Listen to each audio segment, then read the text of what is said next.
अगो और बिफोर दोनों का मतलब होता है पहले, लेकिन इंग्लिश में दोनों का इस्तेमाल अलग है। तो चलिए क्लियर कर लेते हैं। इसका जवाब हाँ है, तो ट्रस्ट मी, आप अकेले नहीं हैं। ये एक बहुत ही कॉमन कंफ्यूजन है, पर अच्छी खबर ये है कि इसका सॉल्यूशन बहुत बहुत सिंपल है। असल में ना, अगो और बिफोर के इस पूरे चक्कर को समझने के लिए सिर्फ एक, जी हाँ, सिर्फ एक गोल्डन रूल है। अगर ये एक रूल समझ आ गया तो फिर कभी कोई गलती होगी ही नहीं। जानना चाहेंगे वो रूल क्या है? तो ये रहा वो रूल, बहुत सिंपल है। अगो का इस्तेमाल तब होता है जब हम अभी से मतलब नाउ से टाइम में पीछे जाते हैं, जबकि बिफोर का इस्तेमाल तब होता है जब हम किसी और इवेंट या किसी और टाइम से पहले की बात करते हैं। बस सारा खेल इसी एक पॉइंट का है। चलिए अब इस रूल को थोड़ा और डिटेल में समझते हैं। सबसे पहले फोकस करते हैं अगो पर। इसका सीधा साधा कनेक्शन है अभी से कितना पहले।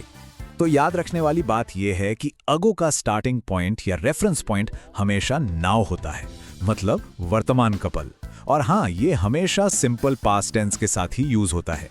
For example, I met him 2 days ago। यहाँ टाइम की गिनती कहाँ से शुरू हो रही है? आज से, अभी से, राइट नाउ से 2 दिन पहले। एक और एग्जाम्पल देखिए, she left an hour ago. इसका मतलब है कि वो ठीक अभी से 1 घंटा पहले चली गई। स्टार्टिंग पॉइंट फिर से क्या है? नाउ। और एक last example, he called me 5 minutes ago, मतलब अभी से ठीक 5 मिनट पहले। सो पैटर्न क्लियर है, राइट? अगो का कनेक्शन हमेशा अब से होता है। ओके, तो अगो तो एकदम क्लियर हो गया। अब आते हैं बिफोर पर। इसका काम अगो से थोड़ा अलग है। ये कंपैरिजन के लिए है। बिफोर का नाउ से कोई लेना देना नहीं है। ये हमें बताता है कि कोई काम किसी दूसरे काम या किसी दूसरे टाइम पॉइंट से पहले हुआ। ये दो चीजों को कंपेयर करता है। जैसे कि I met him before the meeting.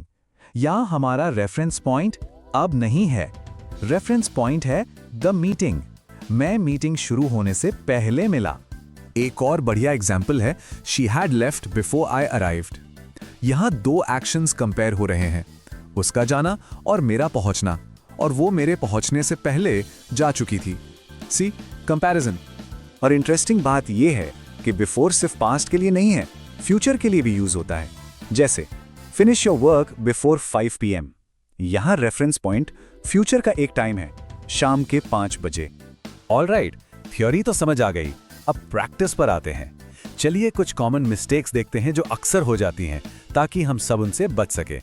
ये टेबल इस अंतर को एकदम क्रिस्टल क्लियर कर देता है। अगो का रेफरेंस पॉइंट हमेशा नाउ है, फिक्स्ड, जबकि बिफोर का रेफरेंस पॉइंट कोई भी दूसरा टाइम या इवेंट हो सकता है, फ्लेक्सिबल। पहली आम गलती, लोग कहते हैं I met him before 2 days। ये गलत है। क्यों? क्योंकि बात आज से 2 दिन पहले की हो रही है, तो सही सेंटेंस होगा I met him 2 days ago। दूसरी गलती, ही लेफ्ट अगो आई अराइव्ड।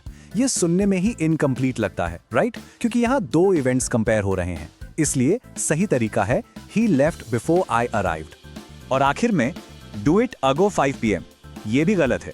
5 PM अब से कोई ड्यूरेशन नहीं है, ये एक फिक्स टाइम है, तो यहाँ बिफोर यूज होगा, do it before 5 PM। Okay, अब टाइम है उस फॉरएवर ट्रिक का जो इस रूल को आपके दिमाग में हमेशा के लिए लॉक कर देगी। रेडी? ये ट्रिक बहुत सिंपल है। ए फॉर अगो और अ से अब से। सिंपल। अगो मतलब अब से पहले, और बी फॉर बिफोर और बी से किसी भी समय से पहले। है ना आसान? ए फॉर अब, बी फॉर बी। तो निचोड़ क्या है? द बॉटम लाइन इज, अगो का लंगर हमेशा नाव पर डला होता है, वो फिक्स्ड है, जबकि बिफोर फ्लेक्सिबल है, और ये किसी भी 2 टाइम पॉइंट्स या इवेंट्स के बीच का ब्रिज है, उन्हें कंपेयर करता है। तो अब जब ये रूल एकदम साफ हो गया है, हम जानना चाहेंगे कि इंग्लिश की और कौन सी आम गलतियां हैं या कौन से कॉन्सेप्ट्स हैं जिन्हें हमें आगे समझाना चाहिए। अगर आपको ये वीडियो पसंद आई हो तो प्लीज़ वीडियो को लाइक करें, अपने दोस्तों के साथ शेयर करें और कमेंट करके ज़रूर बताएं कि आपको कैसी लगी। ऐसी ही और इंटरेस्टिंग वीडियोस के लिए चैनल को सब्सक्राइब करना बिल्कुल ना भूलें। Thank you for watching.